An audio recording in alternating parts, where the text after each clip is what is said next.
This is the tutorial for this stay-at-home leg workout with a little bit more of a quad focus. If you did my last leg workout, welcome back, thank you. And you may notice though that this workout is different to last time. Last time we had 1 set per exercise and I gave you the amount of reps that you were striving for. This time is different. This time you're going to be doing 3 sets per exercise and you are going to push yourself to get as many reps as you can in the set, write it down, and then move on to the next set where you're going to push for as many reps as you can as well. What you're going to need for this workout is a notepad and pen and something to time your rest periods, because in this workout, the amount of reps that you get in your set determines how much rest that you get before you move on to your next set or the next exercise. So, if you're doing an exercise and you get 1 to 5 reps, that gives you 2 to 3 minutes of rest before you have to move on to your next set or next exercise. If you get 6 to 12 reps, that means you get 60 seconds rest before you move on to your next set or next exercise. If you get more than 13 reps, it means you only get 30 seconds of rest before you move on to the next set or the next exercise. So you get the drift. So you're going to want to have that notepad and pen handy so that you can write down your reps right after your set your timer, and then move on to the next one. You want to make sure you're recording your reps, because the way that you continue to make this workout challenge you is you keep trying to beat your reps every time that you return to the workout. So the other thing that you will need is potentially 1 or 2 chairs, depending on which variation that you're using. So I'll get into all of that later, but definitely notepad, pen, and something to time yourself, and an exercise mat. If you don't have an exercise mat, you can layer a couple towels for the exercises where you need to lie down. You do not have to be barefoot. This is just a preference of mine. You can absolutely wear your shoes if you're more comfortable training that way. And apart from that, let's just have some fun. And I'll move on to the first exercise of the workout, which is the kneeling quad extension.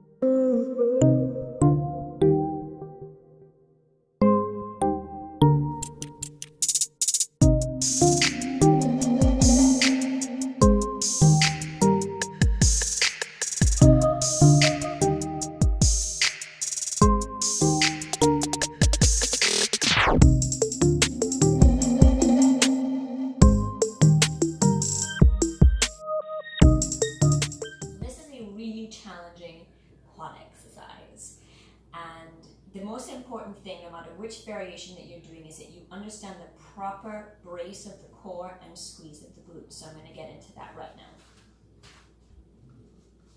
So no matter which variation that you're doing, before you begin to lean back, you're going to tuck your tailbone under, so you're squeezing your butt, tucking it under, and pulling the abs in. So it kind of looks a little bit unattractive.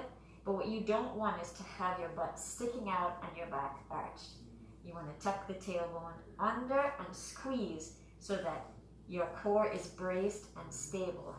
And you maintain this squeeze in the lower abdominals and the glutes as you reach your arms behind you and you lean back slowly, keeping that squeeze, keeping that brace, and then when your fingers touch the ground, place your hands in front of you and press yourself back out. So it's very, very important that you focus on that brace, particularly if you are doing this advanced variation, because if you're arching your back, you can put a lot of pressure on your back. So tailbone is tucked, abs are squeezing, it's like you're pushing your ribs down, reach your arms behind you, and lower. And the reason why we have the hands out is that we can control depth. So we know we're getting as deep into the rep every time, because when you have your hands up here, you might start to cheat as you get tired and shortchange your reps, whereas if the hands are down, you're leaning back, squeezing, touch, Put your hands in front. Ooh, and squeeze out. So that's variation number 1. These are really challenging on the quads, but it might also be challenging on your knees if you have a thin mat. So you can fold up a towel and place underneath your knees if it's uncomfortable with that pressure against the floor. So variation 1 of that might be too hard. So let's move on to variation number 2. Everything is the same. Tailbone is tucking, bracing. This always stays no matter which variation. Squeeze, squeeze, protect the lower back, reach the arms. Keep this position as you slowly lower down, and then let the fingers touch, and you can give yourself a little bit of an assist. So in order to challenge yourself, try and use as little as possible. But you have that option. Keep that position so when you get down, don't lose the brace. Don't, oh, I'm okay. Stay in this position. Squeeze, ooh, and press back out. It's a big challenge on the quads. So for some of us, our core strength may be a limiting factor. So we may need to focus on pressing out in a different way. So this is variation number 3.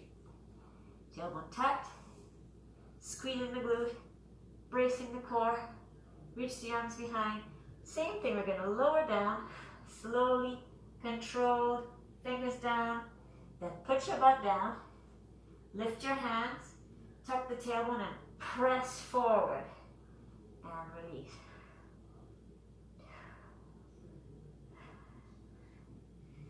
Down, up, and press through. That may still be too challenging for you, and if that's the case, you can focus just on the negative. Try and make it as slow as possible.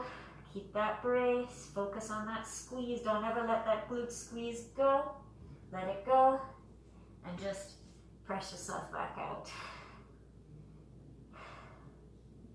If you're finding yourself in a position where even that's just not possible, focus just on the press until you feel comfortable, and then move on to trying just the negative. So you're going to be trying to get as many reps as possible. Write down how many you got, and then depending on what that number is, you see how much rest you get before you move on to your second and third set.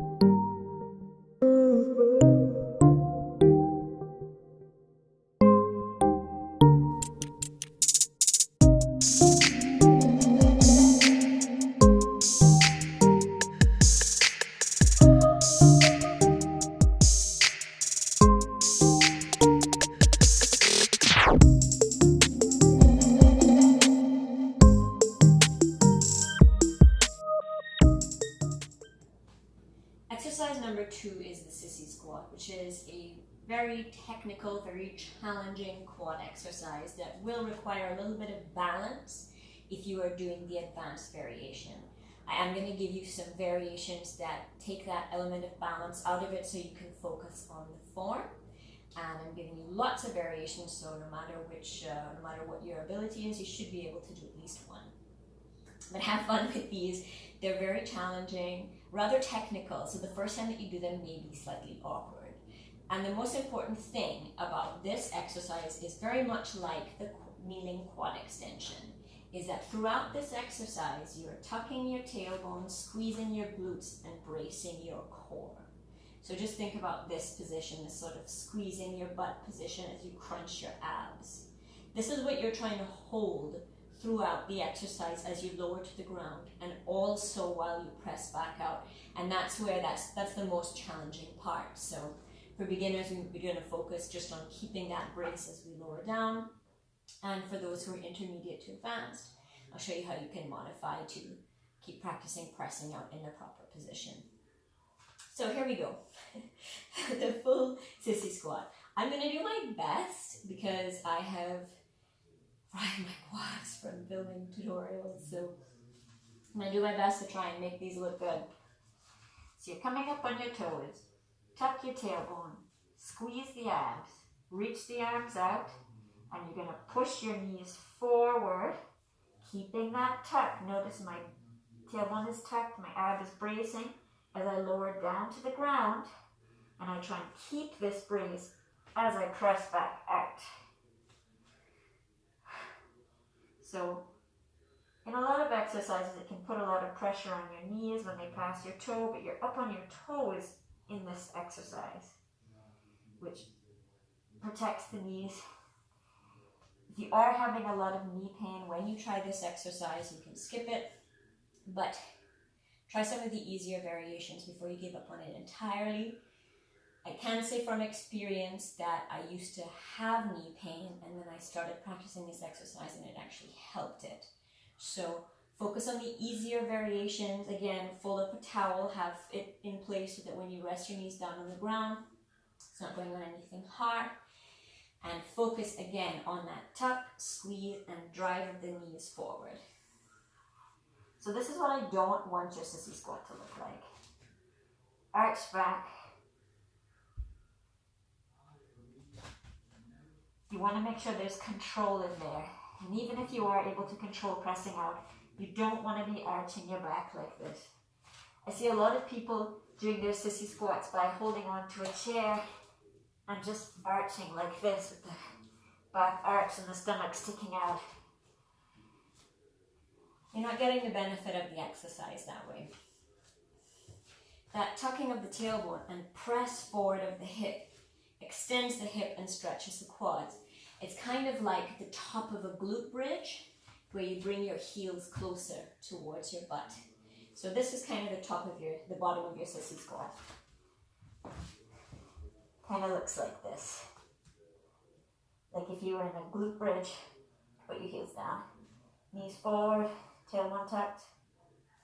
So you've got that stretched hip position which is pulling on those quads. So the bottom of your sissy squat should look like that. Tailbone tucked, but not arched down. But maybe you're doing all the correct bracing and you're tired from that first exercise and you're just not keeping your balance. So I'm going to show you how to do the form in between two chairs. So stand in between two chairs, come up on your toes, tuck the tailbone, squeeze the glutes, and you're going to focus on the form, driving the knees forward, but reach your arms out and just gently slide down along your chair, and from here, use as little assistance as possible, but try and press back out in the proper form. So try not to make it look like this. Try and use as little help as possible, as little assistance, but have it here to help you with the balance and keep that nice extended hip position as you press yourself back out. Don't rush this movement. The most important thing also to protect your knees is that you are controlling that lower to the ground. So maybe you're in between the chairs and pressing out it's just not happening. Then I'm going to show you a slightly easier variation. This is variation 3 of the sissy squat, where we're just focusing on the negative in between the chair. So everything will be the same. Tailbone tucked, squeeze the abs up on the toes, drive the knees forward, holding this position, light pressure on the hands, and then from here, just push yourself back into a squat and press back out. So this will teach you the control, the proper hip position, the proper brace, and this will still challenge your quads, controlling that negative. Press yourself back out. Doing as many reps as you can with clean form. From the minute that back starts arching and everything starts wobbling all over the place, and you're set. Another way you can do this variation number 3 is without the chair. So this is slightly harder. And you'll be doing the same thing, just focusing on the negative. Up, tailbone tuck, brace, reach, driving the knees forward, control, down, and then from here, flick yourself back into a squat and press out. This is still variation 3, focusing on a good negative. Out. So that way you're focusing again, or you're learning the form on the lower. You will build up strength that way. So eventually move to the variation where you can press yourself out with a little bit of assistance from the hands. But if that's too difficult, if you can't pop back into the squat, you can always lower down and just help yourself out.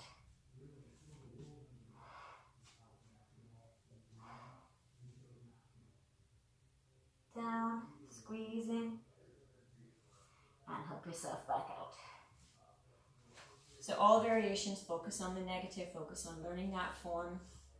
The sissy squat starts to get easier when that braced position with the extended hip starts to get more comfortable. So it's not always comfortable the first time around. Do your best. Even if you just get one nice rep with good form, that's good enough.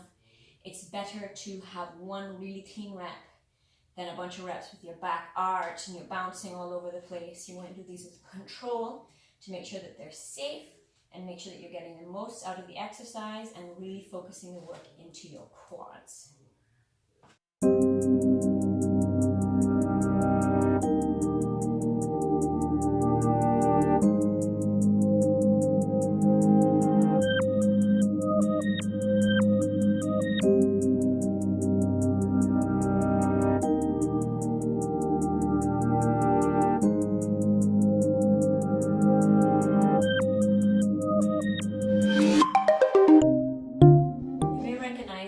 Exercise from some of my earlier workouts.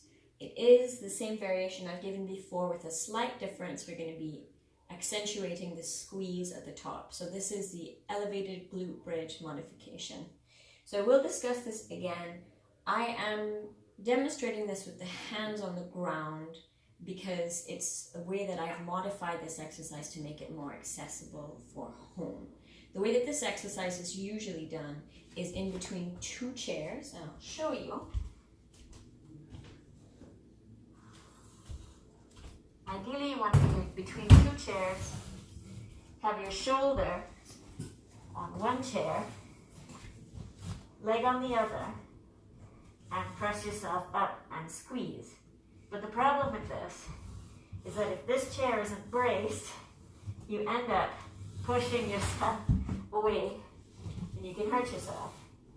So if you're able to put 2 chairs in a position where they're both securely locked, then you can do this variation that way. If you don't have that, then I'm going to show you how I've modified it, which will also give a little bit of a challenge for the upper body, and then I'll give you an easier one, not easy, easier one with the shoulders on the ground if you're unable to put your weight on your hands. So variation 1, sit on the ground. I recommend putting your fingertips out either side of you. For some people it might be more comfortable with the fingers back or forward. I find generally fingers out to the side seems to be the most friendly, but you play with this. Now roll your shoulders back, chest is open. So you're puffing that chest. Place one heel on the chair. Lift the opposite. And you're going to tuck the tailbone, lift and squeeze. 1, 2, 3. Lightly touch. 1, 2, 3. Lightly touch. 1, 2, 3. So you really want to accentuate that squeeze at the top. Looking at it from the side, my body might look like I'm in a slight banana. but my tailbone is tucked and I'm at full extension. I cannot get any higher with the tailbone tucked. So 1, 2, 3, and down. Get as many reps as you can on one leg, and then whatever number that is, replicate it on the other side. And then depending on what that number is, you'll find out how much rest that you get before moving on to your next set. Now, this might be too difficult, so in that case, lie down, place one heel on the chair, don't get too close, lift the opposite knee and lift, 1, 2, so you're pressing through this heel, tailbone's tucked, squeeze for 3 seconds, lightly touch and back up again, 1, 2, 3, lightly touch it. When you're at the top, you're squeezing that glute. Again, as many reps as you can on this side, as many reps as you can, and then copy the amount of reps on this side. So for some of us, particularly if you're newer to lifting, sometimes you just get incredible hamstring cramps doing this. You just can't do it. So if that's the case, put your feet on the floor. Not too close to the hip, have a little bit of space. Yep, squeeze. So tailbone's tucked. Notice I'm not arching my back. Ribs under, so I flatten the lower back on the floor. Squeeze. 1, 2, 3, lightly touch. 1, 2, 3, lightly touch. Really push yourself In every set, trying to get as many reps as you can, because you want to have a good challenge the next time that you come around and try and beat those numbers.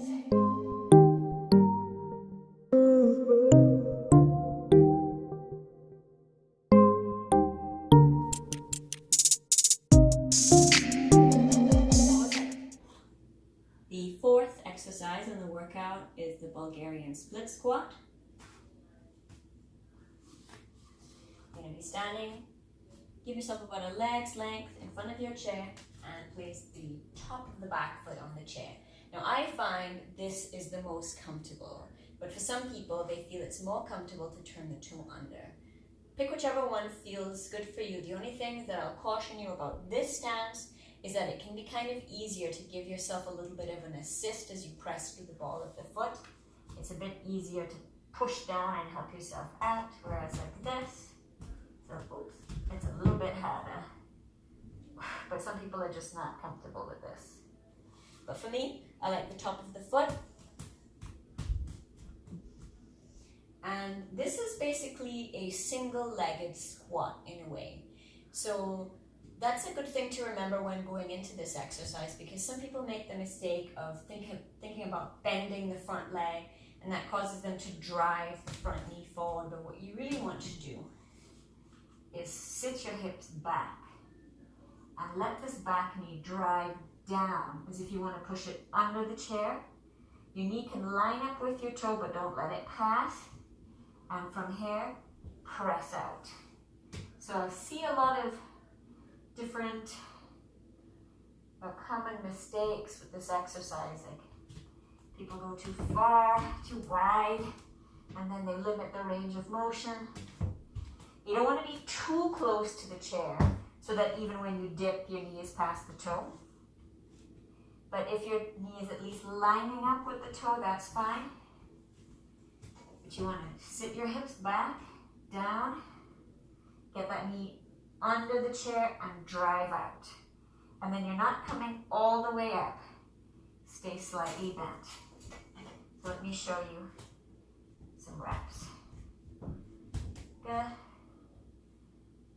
Sitting my hips down, and 1, 2, 3, 4.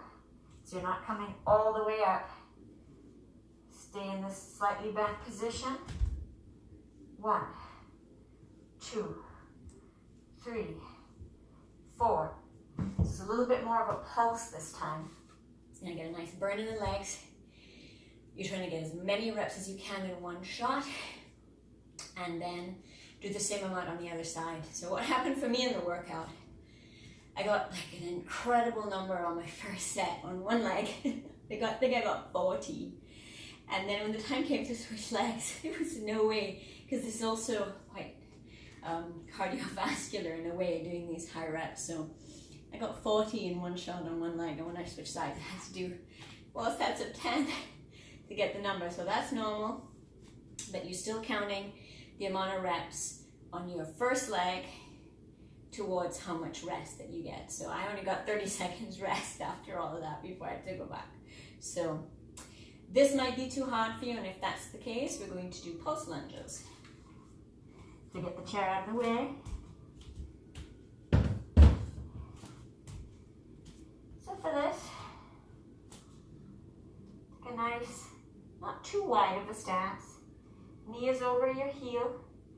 And much like in the Bulgarian squat, tailbone tucked, drop your hip down, lightly touch the knee, and press up.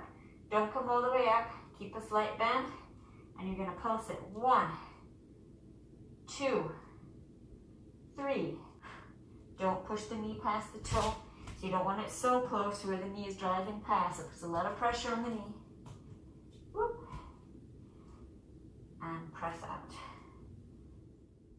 4. Trying to get as many reps as you can. And then repeat it on the other leg.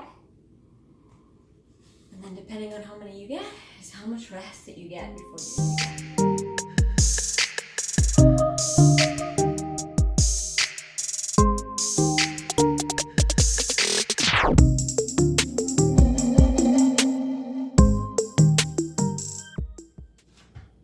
So once you get through all of that, you'll have made it to the burnout of the workout. And unlike the other exercises, I'm actually going to tell you how many reps that you're going for, and we're just going to do one set. So the first exercise is the front leg lift. Now lay on your side, like you're posing. Put your head in your hands, legs are straight line through the body, and slide the top leg in line with the hip. Now, depending on your flexibility, you may not be able to do this, so I'll give you an alternative variation if that's the case, but let's just say you can. Flex this foot, and you're going to lift the leg up, lower, don't touch the ground. Lift and lower. So if you notice, my leg isn't getting that high because I'm not allowing my hip to turn. Don't turn the hip up. Keep your hips and chest facing forward. Don't touch. 2. And you're going to try and get 50 reps on one leg, not touching the ground, keeping the leg locked, squeezing. And then once you get the 50, you're going straight into side leg lifts. Tailbone tucked, core is braced, everything in a straight line, and lift. So make sure you're squeezing, tailbone tucked, squeezing the glutes. These are usually quite easy, but after 50 reps of that front lift, these burn something fierce, and you will likely not be able to get all 50 reps at once, and that's the goal. So you do 50 reps to the front, 50 reps to the side, and then you will switch sides. Now let's just say you don't have the flexibility to do the straight-legged variation, then you're just going to bend your leg.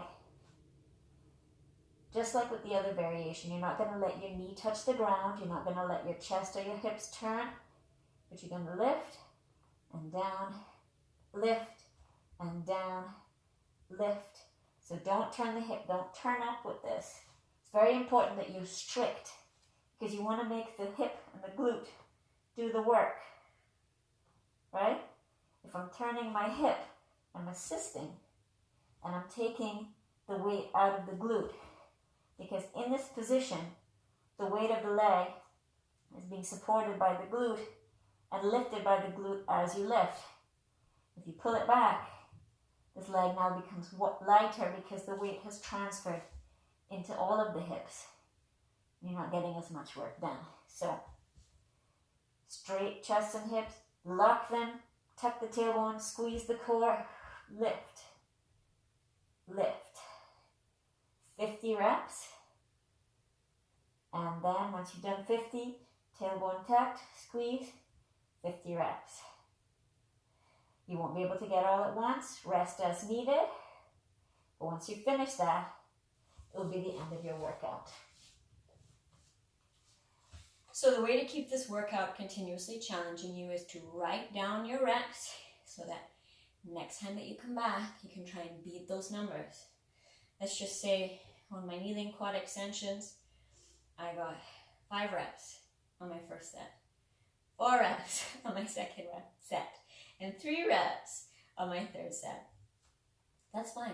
If it was nice clean form, that's all we want.